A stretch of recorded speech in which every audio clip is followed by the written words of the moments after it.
Hello students, आज हम लोग आ चुके हैं एसी टेक्नीशियन के क्लास में। और एसी टेक्नीशियन का जो क्लास स्टार्ट होने वाला है हम लोगों का, उसमें सबसे पहले जो आपका चलता है वो टूल्स चलता है, औजार के बारे में जो अपने स्टूडेंट सीख रहे हैं, समझ रहे हैं चीज़ों को। तो आइए सबसे पहले हम लोग सर से पूछते हैं। हेलो सर, कैसे हैं? ठीक है सर। सर, आज का जो हम लोग का क्लास होने वाला है वो एसी टूल्स के बारे में एसी टूल्स के बारे में होने वाला है जी। तो सर हमें ये बताएं हर एक औजार के बारे में, ताकि जो भी अपने स्टूडेंट होते हैं, जो वर्क करते हैं, काम करते हैं, उनको बहुत सारे टूल्स के बारे में नॉलेज नहीं होता है और वो मार्केट से जब जाते हैं खरीदने के लिए तो नाम भी नहीं मालूम होता है। तो सर एक एक टूल्स के बारे में बताते चलें, ताकि जो हमारे स्टूडेंट हैं जो पढ़ रहे हैं उस चीज़ों को समझ पाएं और वो वर्क करने में उन लोगों को आसानी हो। ठीक है सर, एक तरफ से शुरू करते हैं सारे टूल्स के बारे में और सारे पार्ट के बारे में। ठीक है, यहाँ से सबसे पहले शुरू करते हैं ट्यूब कटर के बारे में। यहीं से शुरू करते हैं जो पाइप काटने के काम आता है। ये जो टूल्स आप लोगों को दिखाई दे रहा है, ये टूल्स, ये ट्यूब कटर है। इसका इस्तेमाल जो है पाइप काटने के लिए किया जाता है। ये पाइप काटने के काम आता है। इसमें अलग अलग साइज भी आते हैं। ये अभी जो है 5 8 तक चल सकता है। इससे ऊपर जब 7 8 की पाइप काटने के काम है, इसमें बड़ा टूल्स आता है ट्यूब कटर, इसका इस्तेमाल किया जाता है। अगले टूल्स की तरफ आते हैं। ये देखिए, ये है पाइप बेंडर। इसे हम लोग बोलते हैं इनर पाइप बेंडर। देखिए, इसका इस्तेमाल जो है पाइप को बेंड करने के लिए किया जाता है। किस तरह से किया जाता है? इसको जब भी पाइप बेंड करना हो, आप इसको पाइप के अंदर डाल दीजिए, ठीक है। और इस पाइप को कैसे भी बेंड करेंगे, पाइप जो है पंच नहीं होती है, ठीक है। वापस से इसको सीधा भी किया जाता है और पंच बेंड करने के बाद जो है इसको वापस से निकाल लिया जाता है। दूसरा, इसी बेंडर का जो अगला वर्जन है, इसमें जो है इसको बाहरी स्प्रिंग बेंडर बोलते हैं। अगर इनर बेंडर जो है जहाँ तक नहीं जा पा रहा है तो वहाँ पे जो है बाहरी इस पाइप बेंडर का इस्तेमाल किया जाता है। इस पाइप बेंडर का इस्तेमाल जो है पाइप के ऊपर की तरफ करके, ये जो है ऐसे करके ऊपर लगता है और इससे जो है पाइप को बेंड किया जा सकता है। इससे भी जो है पाइप पंच नहीं होता है और इसको जो है फिर से वापस से निकाला जा सकता है। तो ये दोनों जो है पाइप बेंडर हैं, इनका इस्तेमाल किया जाता है एसी के लाइन में पाइप को मोड़ने के लिए। और अगला टूल्स जो है इसमें जो है, ये इसको बोलते हैं मोनीफोल्ड गेज, ठीक है। इस गेज में एक तरफ जो है कंपाउंड गेज होता है और एक तरफ जो है प्रेशर गेज होता है। हालांकि ये अलग अलग तरह के मार्केट में अवेलेबल हैं। सिंगल गेज भी आता है, हम अभी आपको सिंगल गेज भी दिखाएंगे। तो ये जो है सुविधा इसलिए इसमें होती है क्योंकि इसमें प्रेशर और कंपाउंड दोनों दिया रहता है। तो इसमें हाई प्रेशर की गैस को भी हम लोग चार्ज कर सकते हैं और लो प्रेशर की गैस को भी चार्ज कर सकते हैं। साथ में इसमें वैक्यूम का भी सिस्टम होता है, -30 वाला, वो सब कुछ इसी टूल्स के जरिए हम लोग कर सकते हैं। तो ये टूल्स जो है गैस चार्जिंग जितने भी जो मैकेनिक लोग करते हैं, सबके पास जो है अगर ये मोनीफोल्ड गेज है तो सबसे ज़्यादा जो है बढ़िया रहेगा, ठीक है। और इसके बाद से आगे की तरफ चलते हैं। वाल्व जो है, ये देखिए, इसको बोलते हैं केन वाल्व, हम लोग बोलते हैं। ये अलग अलग तरह के आते हैं। देखिए, एक ये तरह का है और एक जो है दूसरा वाला,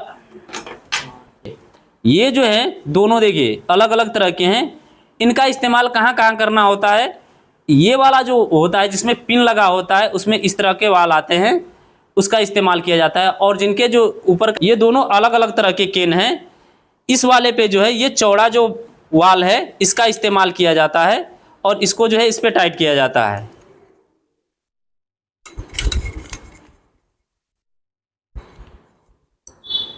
और इसको जो है जब टाइट करते हैं तो अंदर जो है ये छेद कर देता है और फिर जब इसको खोलते हैं तो गैस निकलता है। लेकिन इसमें ध्यान रखने वाली बात ये होती है कि अगर एक बार वाल्व लगा दिए तो वाल्व को जब तक ये केन के अंदर की पूरी गैस खत्म नहीं हो जाती है तब तक इस वाल्व को हटा नहीं सकते हैं, ठीक है। कि गैस खत्म होने के बाद ही इस वाल्व को हटा सकते हैं। लेकिन जबकि ये दूसरा वाला जो वाल्व है और ये जो दूसरा वाला केन है, इसकी खासियत ये है कि इसके अंदर जो पिन लगा होता है उसको दबाने के लिए इस्तेमाल किया जाता है। तो ये वाल्व जो है इसके ऊपर जब लगाया जाता है,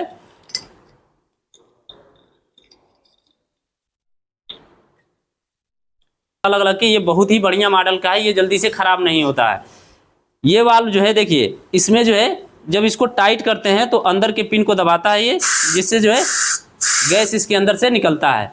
और जैसे ही हम गैस चार्ज कर लेते हैं, इस केन के अंदर यदि गैस भरा भी हुआ है तो वापस से हम इस वाल्व को खोल के जो है बाहर निकाल लेंगे, जिससे कि इसके अंदर का गैस जो है बाहर नहीं निकलता है। ठीक है, ये दो अलग अलग तरह के वाल्व हैं, दोनों ही जो गैस सिलेंडर के छोटे केन आते हैं उन पे इस्तेमाल किए जाते हैं गैस चार्जिंग के समय।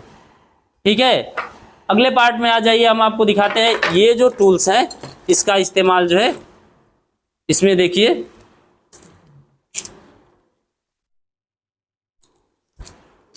ये अलग अलग तरह के होते हैं। देखिए इसमें दो तरह के चार्जिंग लाइन आते हैं। इसमें देखिए ये एक ही चार्जिंग लाइन हम आपको दिखा रहे हैं, इसके दो हिस्से दिखा रहे हैं। देखिए इसके दो हिस्से आप लोगों को दिखाई दे रहे होंगे, इधर जो है पिन नहीं लगा हुआ है और इधर जो है पिन लगा हुआ है। इसका इस्तेमाल जो है कब करना होता है, ये जो है कभी जो वाल्व लगे होते हैं एसी में, एसी के चार्जिंग लाइन की तरफ इस हिस्से का इस्तेमाल करते हैं जो उसमें लगे हुए पिन को दबाता है, जिससे कि गैस भरा और निकाला जा सकता है। और इसको जो है दूसरे साइड में गेज की तरफ जो है जोड़ा जाता है। ठीक है, इसका ये दो साइजों में आता है। जैसे कि अगर आप मार्केट में लेने जाए तो किस नाम से लेंगे, अगर आप R22 नंबर के नाम से मांगेंगे तो आपको दूसरे साइज का मिलेगा, और R32 के नाम से लेंगे तो दूसरे साइज का चार्जिंग लाइन मिलेगा। तो एसी में यदि आप काम कर रहे हैं तो आपके पास दोनों तरह के चार्जिंग लाइन अवेलेबल होने चाहिए, जिससे कि आप एसी में जिससे जो R32 की चार्जिंग लाइन आती है उसका एक साइड का ये मुंह जो है वाल्व जो है चौड़ा होता है, जो कि अगर आप R22 वाले अगर एसी में लगाएंगे तो वो मैच नहीं करेगा, और R22 वाला यदि चार्जिंग लाइन R32 के एसी में लगाते हैं तो वो उसमें भी मैच नहीं करेगा, लगेगा ही नहीं। तो दोनों अलग अलग आता है, लेकिन ये जो है गैस चार्जिंग प्रेशर भरने, लीकेज करने, चेक करने और वैक्यूम के लिए जो है इस्तेमाल होने वाली चीज़ है। ठीक है, इसे चार्जिंग लाइन कहते हैं। स्टूडेंट आगे जो है इसमें हम आप लोगों को दिखाने वाले हैं फ्लेयरिंग टूल्स। ठीक है, इसमें जो फ्लेयरिंग टूल है, हालांकि मार्केट में बहुत अलग अलग तरह के फ्लेयरिंग टूल अवेलेबल है, लेकिन हमारे पास अभी दो तरह के फ्लेयरिंग टूल अवेलेबल हैं। इसमें जो है इस हिस्से को बोलते हैं फ्लेयरिंग ब्लॉक। ठीक है, और इसको जो है बोलते हैं योक, और इसे बोलते हैं स्वागिंग या सूजिंग टूल। इसका इस्तेमाल कब किया जाता है, जब पाइप का मुंह चौड़ा करना होता है वेल्डिंग करने के लिए, उस समय इसका इस्तेमाल किया जाता है। और ये फ्लेयरिंग ब्लॉक जो होता है पाइप पकड़ने के काम में आता है, और योक जो होता है ये फ्लेयर बनाने के काम आता है। जो हम लोग एसी के पाइप को कसते हैं उस समय जो है फ्लेयर बनाने के लिए इस योक का इस्तेमाल किया जाता है। तो ये एक तरह का डिजाइन है। और इसी में जो अगला डिजाइन है, इसमें देखेंगे आप, ये जो आप लोगों को दिखाई दे रहा है, इसमें का फ्लेयरिंग जो होता है, इसको जो है आप खोल सकते हैं। ये जो है आप इसको खोल सकते हैं, ये फ्लेयर बनाने के काम आएगा। लेकिन यदि हमको सूजिंग करना है तो इसी में से किसी भी को भी हम इसमें लगा करके, जो भी साइज की पाइप हमें सूजिंग करनी होती है उस पाइप के साइज का, इसमें से ये सब अलग अलग साइज दे रखा है पाइप को सूजिंग करने के लिए। इसको इसमें लगा करके, यहाँ पे देखिए इधर जो है इसको लगा करके, और इसमें पाइप फंसाने के बाद जो है इसको पीछे की तरफ घुमा लीजिए। जिस तरह से आप फ्लेयर बनाते हैं उसी तरह से आप सूजिंग कर सकते हैं। सूजिंग करने के लिए आप लोगों को हथौड़े की ज़रूरत नहीं पड़ेगी। इस तरह से कर लीजिए, और जिस पाइप को भी सूजिंग करना है उसको इसमें लगाइए और इसको इसमें फंसाइए, और इसको जो है टाइट करते जाएंगे। जब टाइट करेंगे तो ये सूजिंग उस पाइप को सूजिंग कर देगा। और मान लीजिए कि बाद में आपको फ्लेयर बनाना है इसके ज़रिए, तो फिर से वापस से इसको जो है खोल लीजिए। इसको खोलने के बाद आप दोबारा से फ्लेयर वाले जो इसमें योक का सिस्टम दे रखा है उस पिन को लगा दीजिए, और फिर से आप जो है पाइप का फ्लेयर बना पाएंगे। ये जो है मार्केट में अवेलेबल है अच्छे से। हालांकि आजकल जो है अलग अलग तरह के, बहुत तरह के आप लोगों को फ्लेयरिंग स्वागिंग टूल्स जो है देखने को मिल जाएंगे, लेकिन ये जो है एक बढ़िया टूल है जिससे कि आप फ्लेयर भी बना सकते हैं और सूजिंग भी कर सकते हैं। तो इसमें आपको कम मेहनत में अधिक रिवार्ड जो है मिल जाएगा।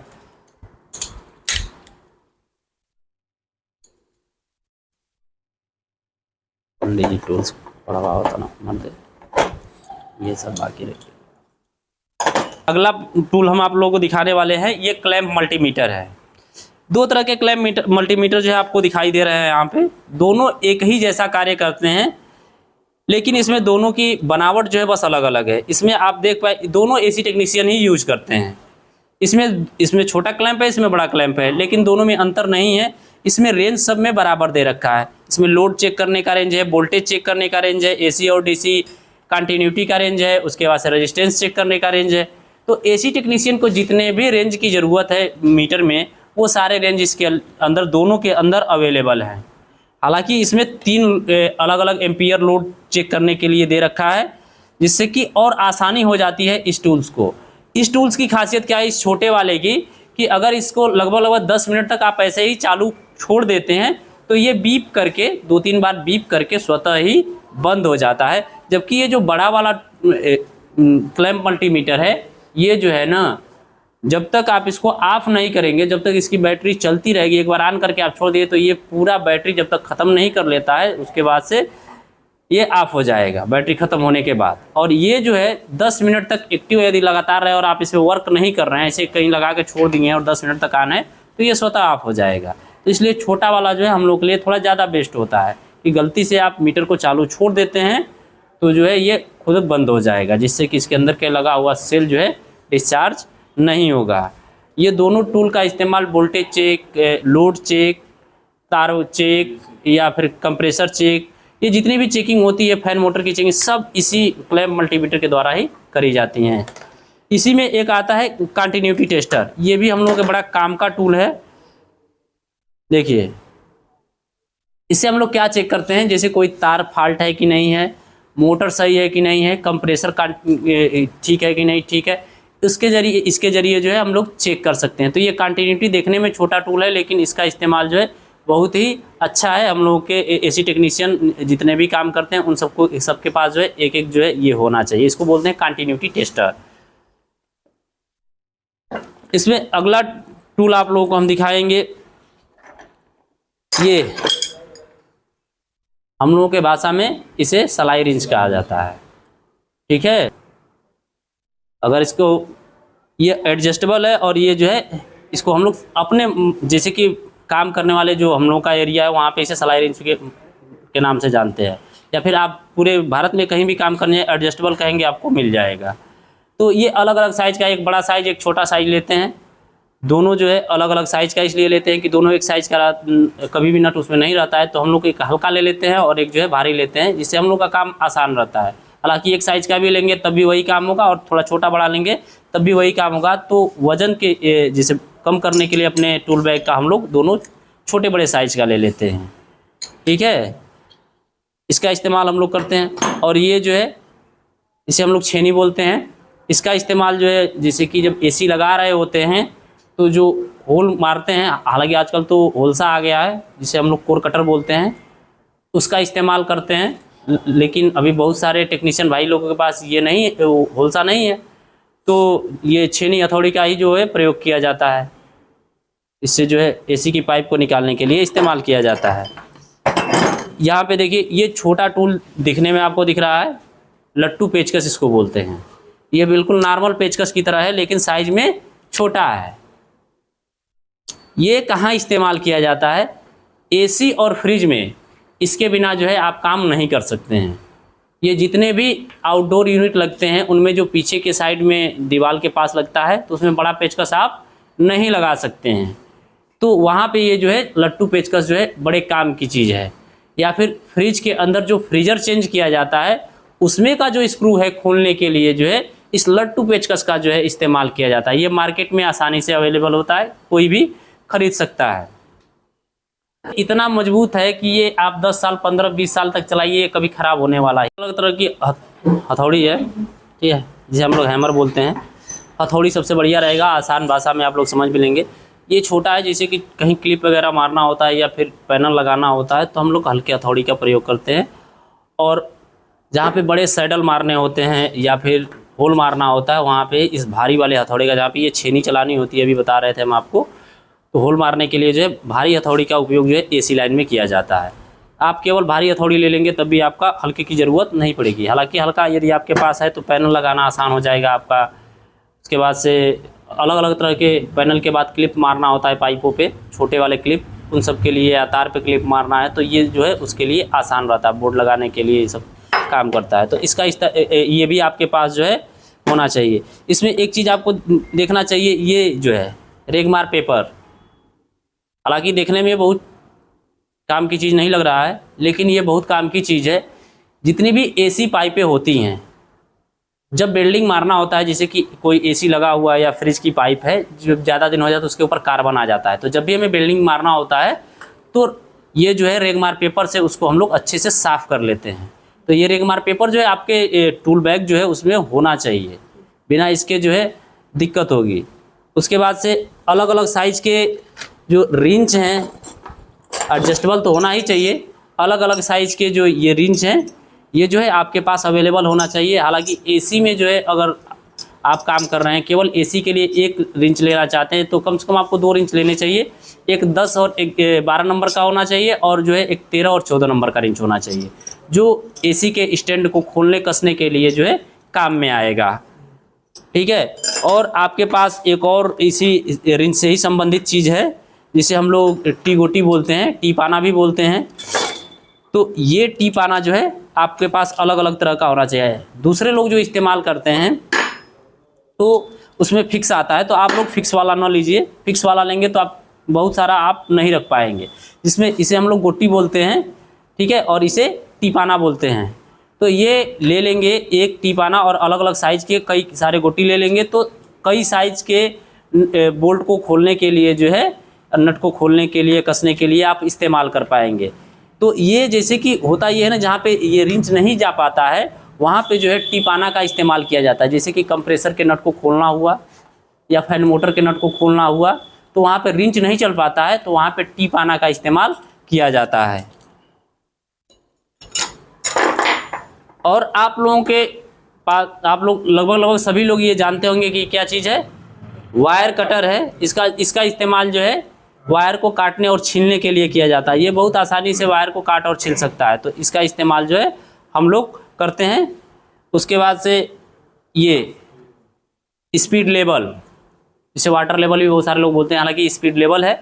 तो स्पीड लेवल का इस्तेमाल जो है एसी जब टांगते हैं, एसी का इंडोर लगाया जाता है, या बोर्ड आप लगाते हैं अगर आप इलेक्ट्रीशियन है तब भी आप लोगों के पास जो है ये स्पीड लेवल होना चाहिए। जैसे कि एसी जब लगाया जाता है तो उसको सीधे रखने के लिए जो है इसका इस्तेमाल किया जाता है, या फिर कोई स्टैंड लगा रहे हैं तब भी इसका इस्तेमाल जो है देखने के लिए सीधा है कि नहीं, या किसी एंगल पे लगाना है तो उस एंगल पे ठीक लग रहा है कि नहीं लग रहा है, उसके लिए जो है स्पीड लेवल का इस्तेमाल किया जाता है। आगे है एलन की। ये अलग अलग साइज के बहुत सारे एलन की है। एसी में ज़्यादातर जो है 4, 5 और उसमें 4 और 5 नंबर की जो है एलन की इस्तेमाल की जाती है। तो इस एलन की का इस्तेमाल किस लिए फैन उसमें एसी में किया जाता है, तो एसी में जो गैस को खोलने और लॉक करने के लिए इस्तेमाल किया जाता है, और ब्लोअर में लगे फैन ब्लोअर को खोलने के लिए, एसी का इंडोर जो होता है उसमें ब्लोअर को खोलने के लिए एलन की का भी इस्तेमाल किया जाता है। तो ये एलन की जो है आपके पास बहुत कंपलसरी है, यदि आप एसी टेक्नीशियन हैं तो बिना इस एलन की के आप एसी नहीं लगा सकते हैं। लगाने के लिए टांगने के लिए टांग देंगे, गैस नहीं खोल पाएंगे, एसी चलेगी नहीं। ये जो है देखिए, ये जो इसमें दिया है ये 5 नंबर का एलन की है, और ये 4 नंबर की एलन की है। हालांकि हम आपको इसका पूरा सेट दिखा दे रहे हैं। अगर आप एक सेट लेना चाहें तो इस तरह का आपको पूरा पतले से सेट मिल जाएगा, जिसमें सारे साइज दिया रहेगा। हालांकि ये सारे साइज़ का बहुत ज़्यादा ज़रूरत नहीं पड़ता है, लेकिन आप इसमें से चाहें तो 3-4 साइज़ अगर आप लेना चाहते हैं तो कौन कौन सा साइज़ आपके लिए कारगर रहेगा। इसमें कारगर रहेगा आपका 3 नंबर, 4 नंबर, 5 नंबर और 6 नंबर। अगर ये 4 साइज़ आपके पास अवेलेबल है तो आप छोटे से लेके बड़े किसी भी तरह के एसी और वाटर कूलर सबका काम जो है आप आसानी से कर सकते हैं। उसमें अलग से एलन की लेने की आपको ज़रूरत नहीं पड़ेगी। और ये है स्क्रू ड्राइवर। देखिए हमने आपको ये लट्टू पेचकस दिखाया, ये अलग अलग साइज़ के आपके पास स्क्रू ड्राइवर जो है होने चाहिए, जिसे पेचकस कहते हैं। तो ये पेचकस अलग अलग साइज़ का होता है। तो हम लोग के पास अलग अलग साइज़ अवेलेबल क्यों है, क्योंकि हर जगह पे एक साइज़ से हम लोग काम नहीं कर सकते हैं। एसी में जो है अलग अलग जगह पे अलग अलग साइज़ के पेचकस का इस्तेमाल होता है, तो इसीलिए हम लोग के पास जो है ये अलग अलग तरह के पेचकस इस्तेमाल करने के लिए जो है रखे हुए हैं। और इसमें आप लोगों के टूल बैग में एक चीज़ दिखा रहे हैं, इसमें देखिए ये चीज़ है फ्लक्स। फ्लक्स पाउडर इसे बोला जाता है। ये फ्लक्स पाउडर जो है सुहागा को बारीक पीस करके बनाया गया रहता है। इसका इस्तेमाल कब किया जाता है? जब हम लोग पाइपों को वेल्डिंग कर रहे होते हैं ना, उसमें पाइपें बहुत सारी जो कचरा जिस पे लगा होता है साफ़ करने के बाद भी वो चिपकती नहीं है, जिस पे राड चिपकता नहीं है वेल्डिंग राड, तो उसका इस्तेमाल जो है इसका इस्तेमाल करते हैं वहाँ पे चिकनाई उत्पन्न करने के लिए। एक बार आप इसको लगा देंगे, कैसे लगाना है, राड गर्म करिए, इसमें बोरिए और उसके बाद से इसमें डालने के बाद चिपक जाता है राड पे, ये गर्म राड पे, और उसके बाद से वहाँ पे जहाँ पे वेल्डिंग करना वहाँ पे लगाइए और ये जो है पूरे अच्छे से जो है वहाँ पे फैल जाएगा, जिससे वेल्डिंग जो है खूब अच्छे तरीके से होगा। ये देखिए, ये है वेल्डिंग राड, ब्रिजिंग राड भी इसे कहा जाता है।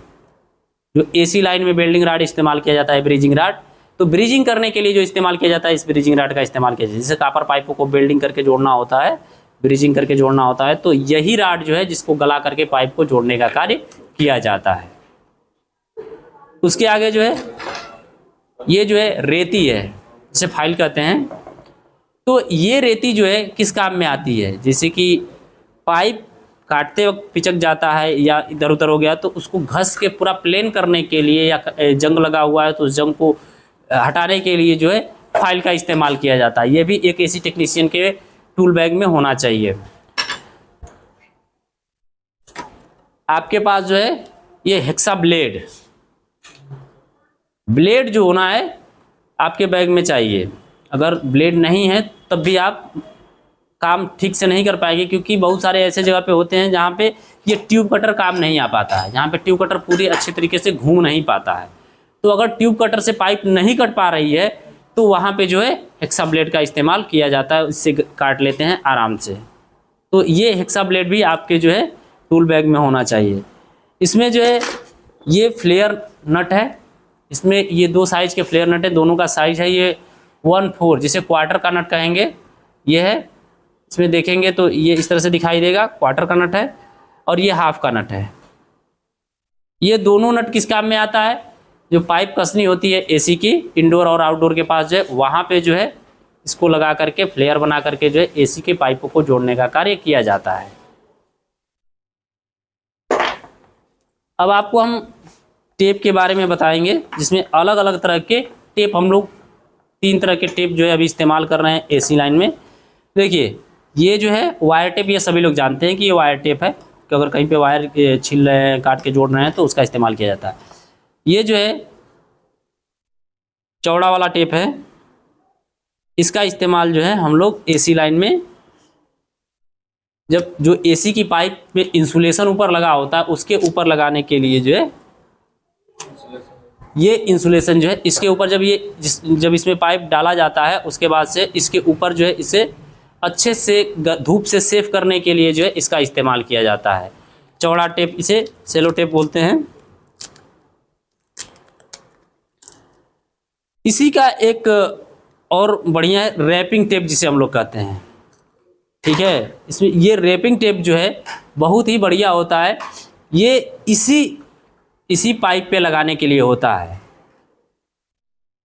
यहीं पे लगा हुआ है, आप देख पाएंगे ऊपर इसी रूम में। देखिए उधर जो लगा हुआ है उस साइड में, देखिए कितना अच्छा दिखाई दे रहा है लगे होने के बाद। यही रैपिंग टेप जो है यहाँ पे इस्तेमाल हुआ है। ये रैपिंग टेप इतना बढ़िया है कि अगर आप इसको घर में लगाते हैं तो जो नॉर्मल एसी पाइप, वही एसी पाइप है, वही इंसुलेशन है, लेकिन इस रैपिंग टेप को उसके ऊपर लगाने से उसकी सुंदरता बढ़ जाती है, जिससे घर में देखने में भद्दा नहीं लगता है। और रैपिंग टेप लगाने के बाद अगर इसको आप धूप में इस एसी लगा रहे हैं तो आप जरूर रैपिंग टेप उसके ऊपर इस्तेमाल करें, उससे धूप बिल्कुल भी इस इंसुलेशन को ख़राब नहीं करता है। और इसे यदि आप घर में इस्तेमाल करें, इसके ऊपर पेंट करा दीजिए, सब कुछ करा दीजिए, एकदम डिजाइन जो है उसका लुक जो है बदल जाता है और अधिक दिनों तक जो है इंसुलेशन और पाइप जो है सेफ रहता है। तो ये टेप जो है बहुत ज़रूरी है एसी टेक्नीशियन के लिए। ये देखिए, ये कैपेसिटर है जो एसी टेक्नीशियन के पास हमेशा बैग में अलग अलग पावर के होने चाहिए। देखिए ये कितने पावर का है, ये 50 MFD का जो है कैपेसिटर है, 50 + 4 का। इसमें देखिए मल्टी कैपेसिटर इसे हम लोग बोलते हैं। मल्टी कैपेसिटर में इसमें कंप्रेसर को भी चला, एसी के कंप्रेसर को और फैन मोटर दोनों चलाने के लिए एक ही कैपेसिटर का इस्तेमाल किया जाता है। इसमें अलग से कैपेसिटर फैन मोटर के लिए लेने की आवश्यकता नहीं होती है। इसमें देखिए अलग पावर का एक और कैपेसिटर है, ये 36+6 का है। ये विंडो एसी के लिए इस्तेमाल ज़्यादातर होता है। 36+6 MMD जो 1.5 टन की विंडो एसी आती है उसमें जो है ये इस्तेमाल किया जाता है। 1.5 टन 1 टन ये सब में इस्तेमाल करने के लिए है। और ये स्प्लिट एसी और विंडो एसी ये भी सब में लगता है। तो अलग अलग पावर के कैपेसिटर 2-4 जो है एसी टेक्नीशियन के बैग में होने चाहिए। और आइए आपको दिखाते हैं रिले, अलग अलग तरह के। यहाँ पे 3 मॉडल के रिले हम आपको दिखाएंगे। देखिए ये एक तरह का रिले है जो फ्रिज के कंप्रेसर्स में लगाए जाते हैं, ये एक अलग तरह का है और ये एक अलग तरह का है। ये ओवरलोड प्रोटेक्टर है जो फ्रिज में इस्तेमाल किया जाता है। तो फ्रिज के भी अगर आप एसी टेक्नीशियन है तो फ्रिज एसी सारा काम करेंगे।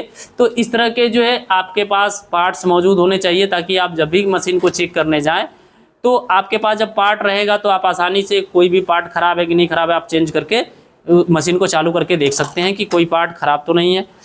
और देखिए यहाँ पे ये थर्मोस्टेट है, इसमें भी अलग अलग तरह के थर्मोस्टेट आते हैं। 2 मॉडल के हमारे पास अवेलेबल है। एक इसमें जो है एक सैमसंग का है और एक LG का है। ये थर्मोस्टेट है, ये फ्रिज का थर्मोस्टेट है जो उस आपके पास मौजूद होना चाहिए। यहाँ पे देखिए बल्ब है फ्रिज में लगने वाला।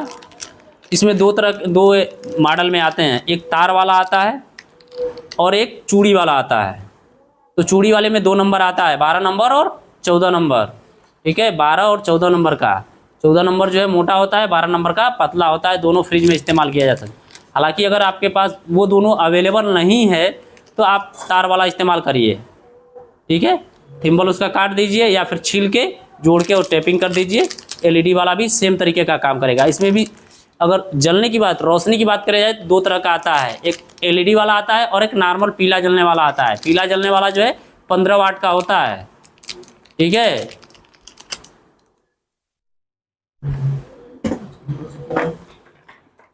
इसको हमने आप लोगों को दिखाया, इसका नाम हमने आप लोगों को नहीं बताया। ये वाल्की है।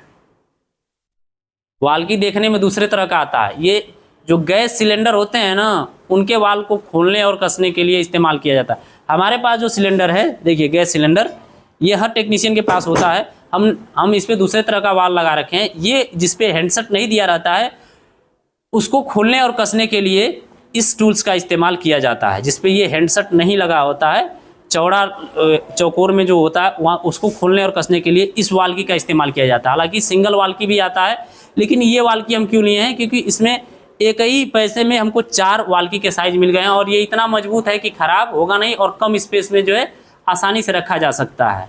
और ये गैस सिलेंडर जो है हर टेक्नीशियन के पास होता है। गैस सिलेंडर इसे बोलते हैं। हम लोग जब एसी में गैस डालने जाते हैं तो इसी के अंदर जो है गैस रिफिल करा करके लेके जाते हैं एसी में गैस डालने के लिए।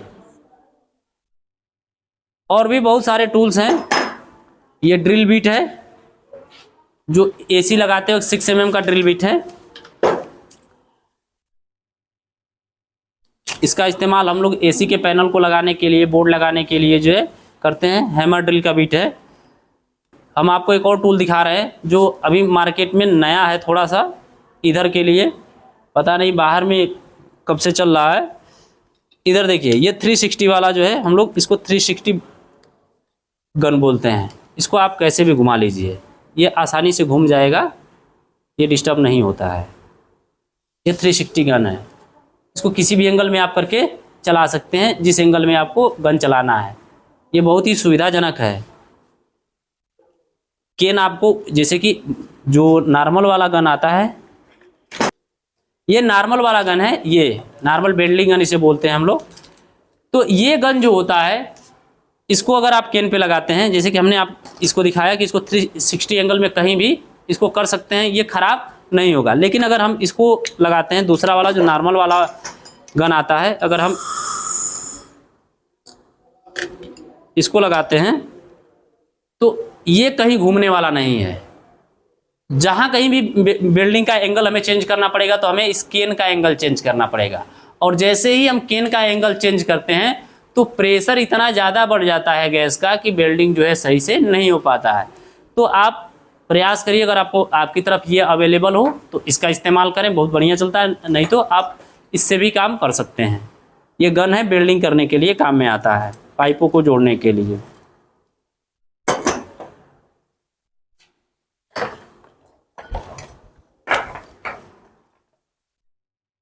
ये देखिए मेजरिंग टेप है। मेजर टेप जो है अलग अलग जगह पे अलग अलग इस्तेमाल के लिए होता है। हम एसी टेक्नीशियन लोग जो है एसी के साइज को लगाने के लिए, जो है हाइट नापने के लिए, एसी का पैनल दूरी नापने के लिए, सारा कुछ इस्तेमाल करने के लिए जो है इसका करते हैं।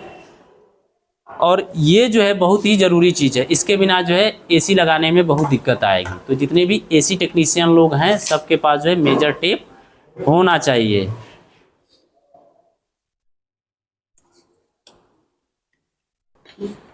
देखिए हम आपको एक चीज़ इसमें थोड़ा सा यूनिक दिखाया है जो आप लोग नहीं समझ पाएंगे। तो ये देखिए, ये जो है इसको हम लोग अपनी भाषा में पतरा बोलते हैं, लेकिन ये इसका कुछ और एक नाम है, वो हमको याद नहीं आ रहा है।